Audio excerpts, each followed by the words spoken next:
to KwaZulu-Natal now, where about 10 homes in Georgedale in Hammersdale, west of Durban, are still buried under mud since last month's floods. The owners of those homes are being sheltered at a local hall. The recent new wave of floods dashed their hopes of being able to return to their homes.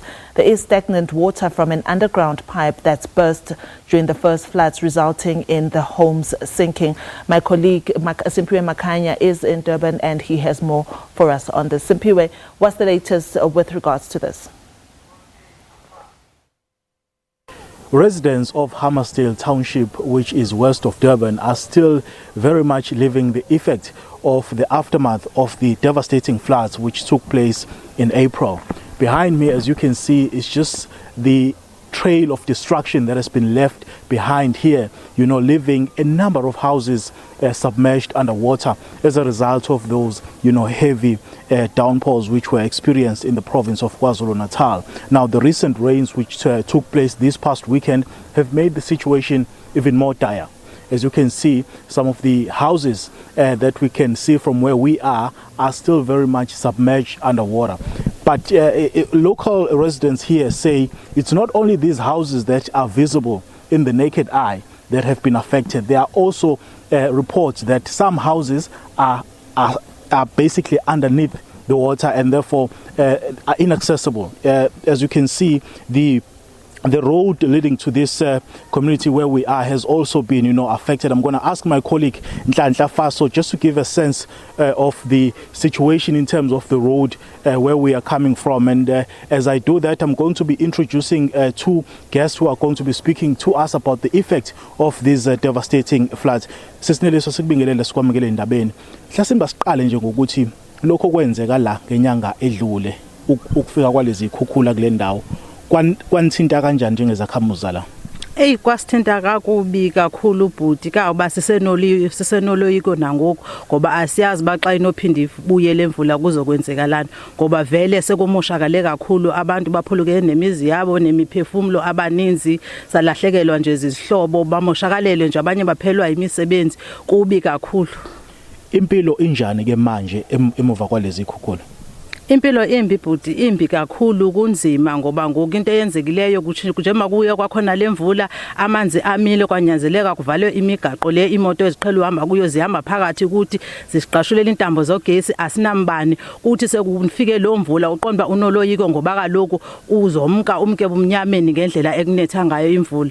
Ngathi nje kungakhona usizo olukhaleza lusizwe, kuzanywa udrainwa lamanzi vele noba akhonto inoba salunga ngoku, kuzanywa udrainwa lamanzi ahambe kuzolungiswa lo mgaqo ubuyele kwindlela ubuyiyona, imoto zizohamba la ziyeke uhamba phakathi emizini ngoba ngoku sesisabela nabantwana bethu abasakwazi uphuma umntana kwamakhelwane ngoba uwela istrato, itruck ziyazenzela nje, kwenzeka yonke nje into.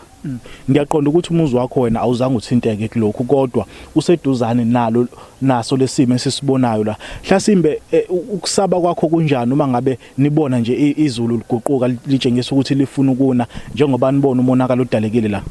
Ukusaba bhuti kukhulu kakhulu ngoba kaloku nakwami noba awukho kufushana lapha amanzi angenile kakhulu la eyadini kwami, kwaze kwavuleka umsele kudilika neblocks ebekubiywe ngazo zalala phansi. So kubi nje sihleli sisoyika ngoba kuvele izikhukhula ongazazi bazivelaphi, ezizibuya zizongena ezindlini kanti indawo esikuyo imbi ngoba umhlabathi wethu uyakhukhuliseka kakhulu makunethi imvula.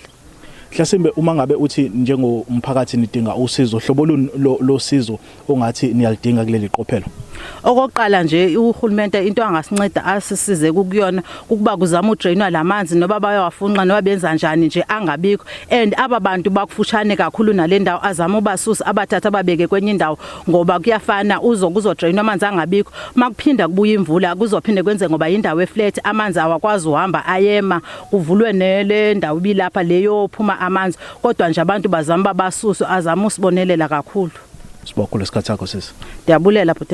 right, that's one of the residents who was basically painting a picture of the current situation which they find themselves in. As I try and explain what she was basically saying, let me move out of the shot and allow my colleague Nhlanhla Faso to again give our viewers a sense of the trail of destruction, that is visible here in the community of Hammersdale. Well, basically the resident was saying that ever since those devastating floods occurred in in the province of KwaZulu-Natal, they have been struggling basically to cope with the aftermath. They've been struggling to actually, deal with the situation as it is currently, unfolding before them. They are also pleading on local authorities to come and assist them in terms of trying to rebuild their lives following these devastating floods. Of course, we do know that those whose houses are submerged under water here have been accommodated in a local community hall, which is just across the road from where we are.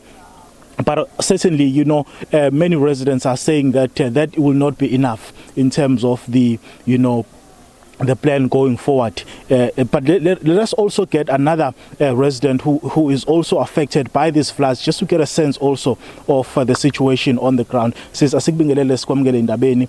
Mhlasimbe usichazele nje wena njengesakhamuzi ukuthi kuselokhu kwahlasela lezi ikhukhula la endaweni. Ngizocela ubheke ngapha khona sokwazi ukubona kahle. Selokhu kwahlasela ikhukhula la endaweni, umuzwa wenu njengomphakathi uthini nje? Ngibonge SIMPHIWE MAKHANYA. Igama lami kusilindile ngwaXasane. Imuzwa wethu bhuti SIMPHIWE siphukile imoya. Ngangokuthi njengoba linetha kangaka leli zulu, njengoba lamanzi ake ama ngaphambilini ngo-April, yaphindezana lezi imvula last week. Lento ishiya sinomuzwa wokuthi egcineni kosuku manje linethe kangaka leli zulu, thina siseduze la ngoba singaphezudlwana kwalemizi. Uma kuqhubeka kuba nokuna kwalezi imvula, lamazi mayegcwala la azonyuka aye ngaphezulu. Kusho ukuthi thina sonke kule ndawo sogcina siaffectiwe ama floods la wakhona kule mvula. And le mvula masina isuke singasenamkhawula. Ngangokuthi mina ngithe ukuqhela kancane ngala, kodwa umonakalo okhona egcikeni lasekhaya nami ungishiya nginembuzo ukuthi kusho ukuthi mayiqhubeka the more inetha khamba isikhathi, kusho ukuthi nathi so lost amakhaya njengalabantu asebelostwe amakhaya apho.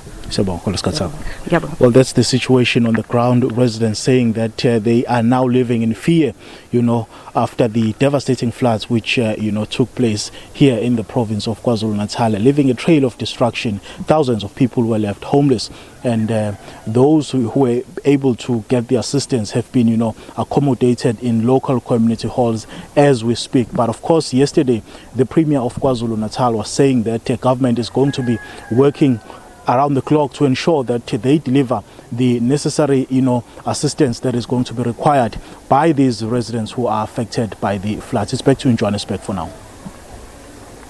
Thank you so much, SIMPHIWE MAKHANYA out there in KwaZulu-Natal.